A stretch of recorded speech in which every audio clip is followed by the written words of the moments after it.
What's up, everybody? Welcome to another episode of the Pro Creatives Podcast. Jarrett, this is episode 14. We Yep. made it. No, I'm not. I'm done. Listen, all last year I got psyched out by you, and I'm not doing it this year. I am not doing it. Oh, Jarrett, today's unpopular opinion is being a creative during a recession can be a good thing. Yeah, it can. It's really interesting because at the studio, we have Josh, who's been doing this thing called recession marketing and talking about all the different ways of marketing during a recession. Yeah. But I think one of the crazy things that I found, even I was on Forbes' website looking at an article, and it said that research suggests that the recession may help the creative economy prosper, which is really interesting. I think that, because technically, so a recession's a downturn in the economy. It lasts 9 to 12 months, technically, according to the government. They do, they have all their, it's really interesting that they have their rules that determine whether or not they're failing, but then they change their rules all the time. Anyways, that's a whole nother rabbit hole. But during a recession, businesses freeze up, growth stops, falls, stocks plummet, property prices fall, sales drops. No one wants to hire creatives. No one wants to hire people. No one wants to hire contractors. They don't want to pay you. And it sucks. But at the same time, I think that creatives have the ability, because there's creativity is always needed. It's just who's going to be willing to spend the dollar because they've prepared enough to utilize creatives to help their business grow, especially coming out of a recession. There's Fortune 500 companies that have been created during recessions that are Fortune 500 companies. They didn't get there from doing nothing. Anyways, I went on and did some research and kind of looked at some different things. It says during a recession, fear and anxiety will paralyze you if you're not prepared. And the second thing is a crisis that forces you to stop can be a meaningful moment to learn and prepare you for the next stage. And I think that that's one of the things, especially because there's been the last big recession was in 2008 when everything just plummeted. There was companies that came out of that did well. And one of the things that I saw earlier is that one of the things that, if they could look back in hindsight to go back and look or change the way that they did stuff, it was obviously to utilize the recession to they kind of shook up the foundation. It was kind of a way to help smooth out the surface, level a little the bit. playing field. Yeah, level the playing field is a good one. And with that, they were looking back, they wish they did that more. Yeah. But creatives in the recession were able to actually learn, because here's the thing: is technology's still releasing. There's new stuff coming out. All of the things, and so still kind of being able to learn about the new technology, all of that stuff is going to put you so much farther ahead than these big creative agencies, because they're the ones that are having to spend a lot more in the overhead. Because people get laid off during recessions. They do all kinds of crazy stuff. On top of that, so you're speaking of 2008, and one thing that my mind goes back to is, so we're talking about mindset and different things like that. And so during the 2008 recession, companies like Uber, Lyft, Airbnb, people that were getting laid off from their companies, or maybe their hours got cut. Not necessarily laid off or fired or anything like that, but just simply hours were getting cut. I honestly feel like people that got laid off developed a entrepreneur mindset because of the recession. Well, they had to learn how to survive. They had to learn how to companies that honestly, so companies like Airbnb, Uber, Lyft, companies like that had the opportunity to literally bless these people that got laid off and create this mindset of growth and entrepreneurship. And so to connect the dots on what you're saying is, as creatives, there's opportunities that most people will never be presented with if they weren't a creative during the recession. Well, I think about even the thing that happened in 2020. I'm not saying the word because we'll get flagged or something, I'm sure. But anyways, that whole situation was almost a recession. It was crazy. It was there was, businesses shutting down. There were businesses closing. There was businesses that just were saying, hey, sorry, even churches.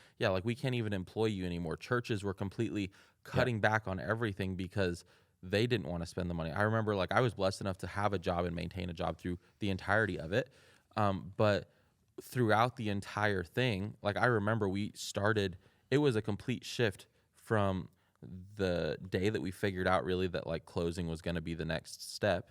Yeah. Until or like that week we had to figure out how to do like an online only presence, which a lot of churches I think realized, hey, you know, we have an online live stream, whatever, but didn't fully understand like the experience side of an online person. And so diving into it that whole first week, it was crazy. Like it was nuts because we went from having just like, okay, cool, there's just a live stream to now we have a whole chat experience, like a whole, you know, interaction with like doing essentially a virtual altar call, Right. stuff like that. But I mean, I think that during that first, essentially like, I guess it was a creative recession essentially with it, but it's like during that whole time when we were only used to doing like what our in-person experience was, that was where all of our money was going. That was where everything was going, was this in-person experience. Well, that really didn't matter as much anymore than as much as the online experience mattered, which was really interesting. And I think that even coming out of that too, like people had a whole different perspective on how to do experience as a whole, and they learned all of that in what would have been considered like maybe a micro recession essentially. Because I mean, it was definitely a shift. Yeah. I mean, it was a shift in everything. It was a shift in branding, the way that you marketed. I mean, a lot of our creatives that we're friends with are just from the church world. So it's speaking with this perspective as a church employee. There's a lot of shifts in the mental side. But also like spiritually.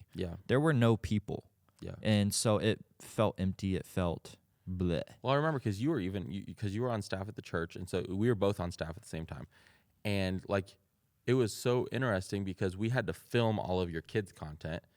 So that was one of the things that we had to do is I had to come up with the entire 5 system. episodes a day. Yeah, I had to come up with the system on how to like get all of the weekend service recorded and the worship stuff recorded and getting kids ministry stuff recorded and student ministry stuff recorded. It was like just chaos all day long, every day of the week. I mean, there was a bunch of people that had to work from home. I don't think I worked from home once. Like I did not work from home. Well, I mean, I think so. Now that you speak of that, is like I feel like now we're back to where the church used to be. Every department worked on their own area. But the moment that recession happened, it felt like all of the creatives became closer to me. Well, and I think even in like the outside of the church industry, it's doing the same thing. Well, yeah, and creating the systems and stuff like you said, recording, because like, so kids ministry would always develop their own stuff. Always. But it wasn't until the recession, in that moment of that span of time where we had to incorporate the main stage. We had to incorporate the main creative team to help us develop these systems because we didn't have the capacity to push out this much content this fast. And so just go ahead. Completely random side note. Think about your capacity as a creative then versus now. Yeah, Anyways, but no. But so I wouldn't be where I am now if you without did go through all of that moment. So there are pluses to creative ministry. Anyways, so we did some research, and we actually were kind of coming up with some ideas and stuff like that for 7 steps to be successful during an economic recession. We wanted to share those with you, and I think that like as we were kind of going through these, a lot of them I was like, oh wow. These are things that some people are scared to do it. Some people are afraid. Some people are nervous. Some people just flat out don't want to do it. Some people are really good at it. Some people are better at some of them than others.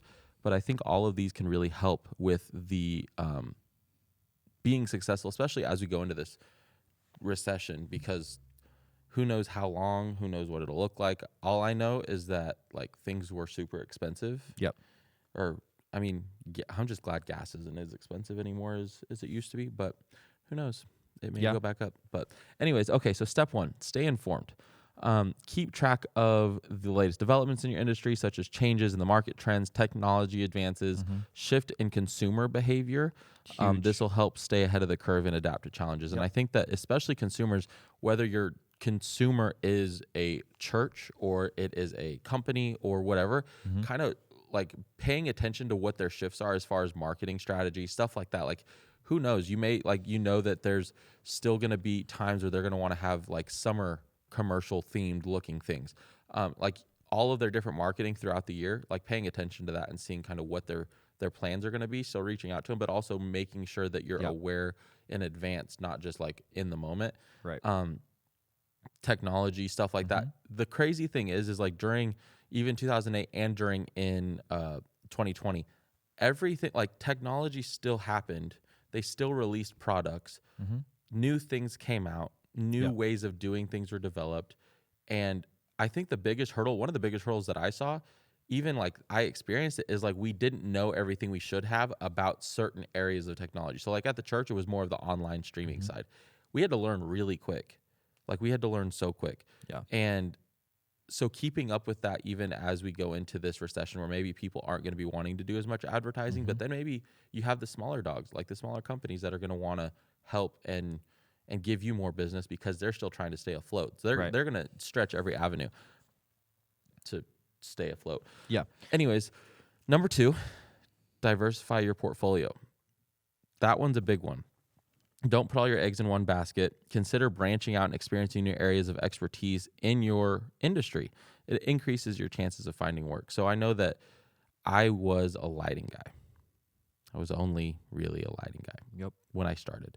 And then I switched into doing it's a long story. Anyways, then I was doing more camera stuff. Then I was doing audio stuff. And then I kind of got into everything. Being available for everything will help you be successful during a economic recession. Yeah. And I would say with that as well is when the opportunity presents itself, be sure to capitalize on that. Yeah. And what I mean by that, for example, is when I was hired on staff, transitioned like from college into like the kids ministry specifically, there's a lot of things that I didn't know. Yeah. But there's also a lot of things that I had available to me. Yeah. Specifically, equipment.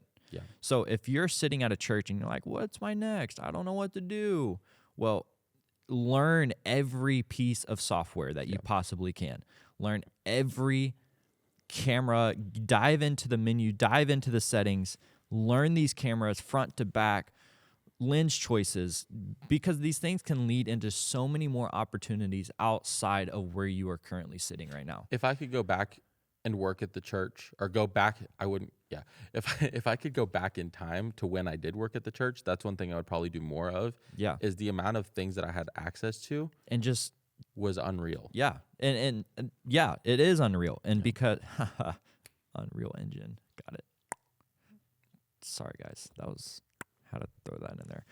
Yeah, sorry. But I would say and the reason I say that is because it's just diversifying your portfolio ahead of time before that curve. Yeah. Staying ahead of the curve, staying ahead of the opportunity that God is going to present you later on down the road. Because it'll lead into more opportunities. Yeah. And like we always talk about, update your portfolio. It doesn't matter what you're doing now, it matters what you're going to be doing in the future. And so prepare for that. Prepare what's coming. And the best way to do that is if you're sitting at we call them mega churches. If you're sitting at a mega church and you're sitting in a position that's not really in the creative world necessarily, go ask the questions. Go ask the hard questions.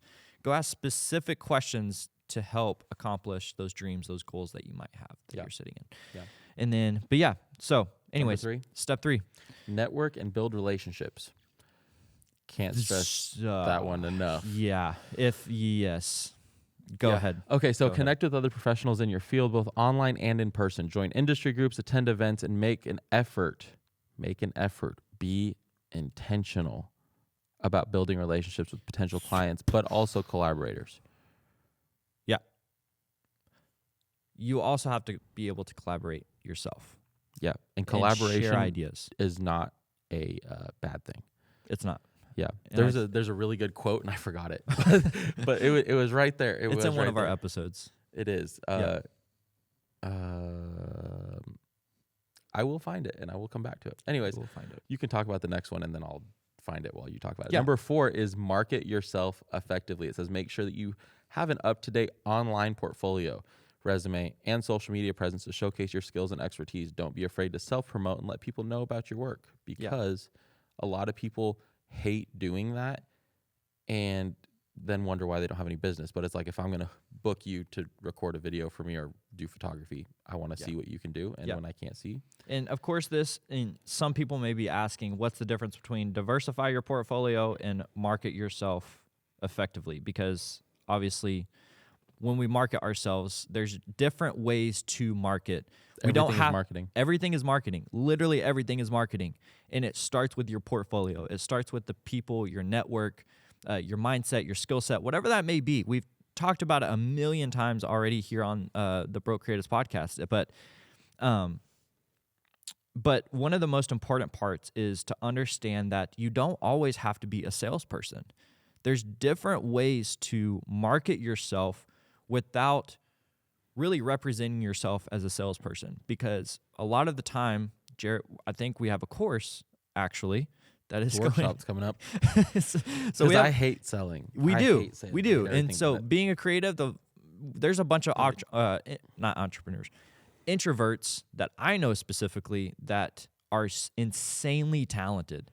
They're incredible. They're absolutely incredible. But their struggle is getting themselves out there because they're afraid to present their portfolio because of the opinions sometimes that come in. I say I hate sales, but I've actually, sales specifically. The annoying thing is I'm kind of gotten good at it. But the problem is like I hate to, which I know that a lot of creatives are all introverts. Creatives are not all of them. A good majority of them are introverted, which isn't a bad thing. But I think that one of the things that's super Sean, you crack me up. Anyways, one of the things that's super strange is that sorry, I was super distracted. Sean. Anyways, what was I saying? Oh, yeah, I was talking about sales. So everything is marketing. When we talked about that, literally everything is marketing. And when I heard that and I understood that shift, it's literally about how you frame anything and how you frame yourself. You can frame yourself in such a way that you don't have to sell anything. And I think that's going to be the cool thing that we talk about in this workshop is that you can double your income and you don't have to sell a thing. Exactly. You literally don't have to sell a thing. It's all about how you frame yourself, how you're presenting yourself out there, what your social media strategy is, all of the things that are going to lead you to being able to double your income, knowing how much you're worth, knowing how to price yourself. Those are all things that it's like a taboo subject to talk about because it's like, oh, why would I talk about how much money I should charge, blah, blah, blah. It's like, no, charge. You know what you're worth. Charge what you're worth. Yeah. Anyways. And we've touched on that a couple times in past episodes. So if you need a reference, just head back to our previous episodes. Yep. Okay, number 5 is keep learning. Invest in your own development. Yes. Amen. Hallelujah. All of the above. Yes. Yeah. So one of the things I know that I valued a lot, especially being in the creative industry, is being able to have places like an LDI when I was in lighting a lot. Going to there and being able to take courses. There's like InfoCon. There's different trade shows. Those are great for honestly, a lot of these steps is networking and learning. But being able to go to those and find people that have done what I want to do, have gone to the places that I want to go, and achieved the things that I want to achieve, and being able to learn from them. And I think that there's the crazy thing is there's people that, like the way that I would look up to them, there's people that look up to us, or even, just you as a creative entrepreneur. Like there's people that look up to you and want what you have and have prayed about, like dreaming someday of having what you have, that want to hear what you have to say. That's kind of why we started this podcast, honestly. Anyways. Yeah. And so another thing with that is when I was first starting out as a creative, I was afraid to invest in myself and to invest in the skills that I was trying to develop. Now, and I say that because there's a ton of courses out there. There's a ton of things that will allow you to use the equipment that you have currently and develop skills upon those things. And I just one encouragement is just don't be afraid of investing in yourself. No matter what skill level you think you're at or where you think you are currently, invest in those courses. Invest in that time that you are going to spend to develop those skills and that mindset and that skill set. Because I promise that you will end up where you want to be because you spent the time and you made the investment in yourself early on in your career. Yep. So, and then I wasn't actually done. It says invest in your own development by staying current on the latest techniques and technologies in your field. This can help you stay competitive and increase your value to potential clients. There you go. That's going to be one of the things that'll help Yeah. with increasing your value. Just continue investing. Be flexible, which is so much fun in the creative industry. It says, be open to new opportunities and willing to take on a wide range of projects, even if they're outside of your comfort zone. This can help you gain new skills and experience and increase your chances of finding work. If that isn't true, I don't know what is. Because how about the flexibility of 2022? Anyways. We experienced that closer to the end of the year. Preparing for 2023. I think listen, the flexibility, we were doing flexibility since since February 23rd. Overnight. Yeah. Anyways, okay, so the last step 7 is the one that I think is like a common sense, but also people can miss a lot of the time, and that's keeping a positive attitude. It can be easy to get discouraged during a recession, but try to stay positive and motivated. Remember that recessions are temporary and that with hard work and perseverance, you can weather the storm and come out even stronger on the other side. Hold, please. Oh, that's my line. You don't get to say that. No, I just have a couple of notes from... sorry. You can go ahead, Jarrett. Okay. So anyways, so keeping with a positive attitude, I think a lot of the times, especially in the creative industry, I've seen so many people just drop out. They're like, hey, I'm giving up because there's a recession. People aren't, wanting me to do a job for them anymore. There's nothing that's, just kicking into gear. There's nothing happening. People are not spending money, anything like that. And I think that the biggest thing is keeping a positive attitude and knowing that there is still light at the end of the tunnel. I know for me personally, before the studio happened, I was kind of in that spot where I was like having to lead myself into having a positive attitude. It was like just work was, granted, I still will never forget this. I was about to go and do kick off a tour. We were making some LED wall content for it. And so I was about to go kick off a tour and I accidentally formatted the wrong hard drive and deleted literally everything, all of the content, all the videos, everything, deleted all of it. Yep. The day before I was supposed to fly out to Florida to go kick it off. I think it was Florida. I'm pretty sure it was Florida. Anyways, that was a nightmare. Had to figure out how to recover everything. And boy, did I not have a positive attitude. It was so bad. But even coming out of that, after that, it was so slow. Everything was so slow. There wasn't a ton of work. There was work here and there, whatever, but it wasn't like anything crazy. And at that point, I was already, we were technically we were kicking off a business, trying to get some work and stuff like that. And so it was it's a whole thing. And right when I was I remember I was in a funk. It was just a funk. And it's okay. Sometimes people need to have a funk for a little bit just to realize how low it could be so that they can be better on later. Because I tell you what, I was literally in a funk and I was at a coffee shop working on taxes, which that'll just put you in even more of a funk because taxes suck. Anyways, I went home, was about to go eat dinner or do something. I was about to jump in the shower first, and then I got a phone call. And that phone call led through a ton of stuff, which all led to us being here recording this podcast today.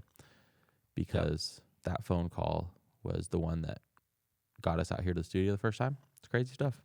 So I just wanted to go back to a note that I took on a pastor that was speaking for Joel Osteen. So it was an old message that he was speaking. But it's the 6 grounding principles of a businessman. I'll just share the first 3 because he just listed out in order: God, family, business. That's when he went into the business aspect and how to keep everything organized. But the 3 key points that I want to share is, number 1 is work hard. Number 2 is be honest. And number 3 is keep good company. So we're talking about having a good attitude in the difficult seasons. And so he shared, your life becomes about the average of the 5 people that are closest to you. Yeah.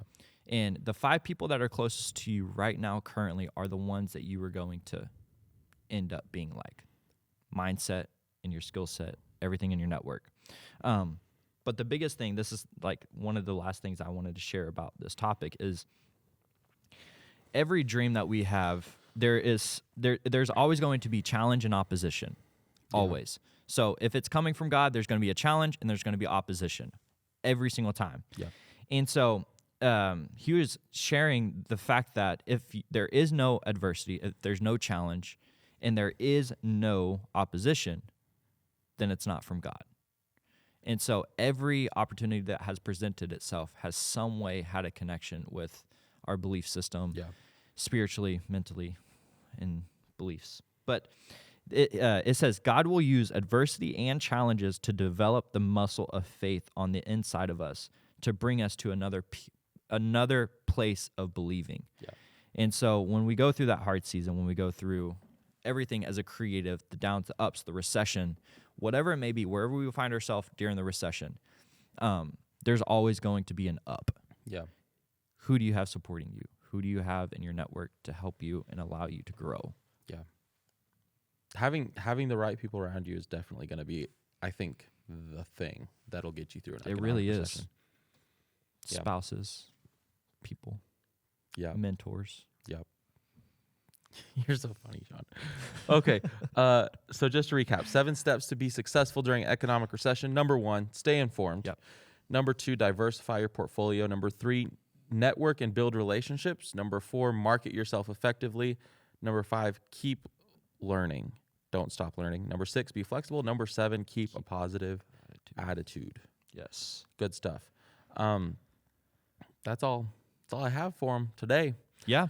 Super simple, super straightforward, but continue to grow, continue to invest in yourself. I can't stress that enough. Yeah. Workshop coming up. We do have that workshop. That's going to be some cool stuff. It's all about doubling your income. Do we have a launch date for that yet? I don't have a launch date yet. Cool. But we do have the website up. Yes, we do have the website. Yes. So there is a place that you can enter your email on the website. So if you go in there, enter your email so that way you can get all the information as soon as it's launched. I know that there's going to be, we're going to do a launch. We'll have one in February, and then I think we're going to do one, not in March, but one in April. Cool. So we will be launching some of that then. But like and subscribe all of the channels. We brought out Will last time. We won't do that this time because he's back there and he'll kill us if we do. But go to YouTube, go to Instagram, go to Facebook. Remember, don't forget the new TikTok. The new Facebook group. We have the new Facebook group. So go in there, join. There's some cool stuff in there. Sean and I are both active inside of it. We're just commenting and posting stuff and encouragement, stuff like that. So go join that. And then, like and subscribe. Get a cool hat. Click that Sean doesn't ever wear. But no, I actually have some really cool gear on today by a really amazing person. Yeah, we do love us at Chad Vegas. Actually, this is like some amazing merch. We'll talk about it for 2 seconds. It says worship first, capture second. Yeah, it does. Which has been like his brand for a minute. And it's such a true thing. I remember watching from afar. So he used to be the production director at Bethel Music. So he used to be doing all of that. And I went to a conference. I went to their Heaven Come conference when it was here in Dallas one time. And I remember being able to watch like their camera operators. They'd have roaming cameras running everywhere. Like it was literally crazy. Everywhere. Anyways, one of the craziest things that I saw, which I actually bet I could find the picture. I'll find the picture and then we'll pop it up on the screen right here. Sorry, Will, but hey, it's next week. Anyways, but we'll throw the screen up. His name is Jarrett, and he is amazing. And he was running around doing cameras, doing all the things, right? And he stopped.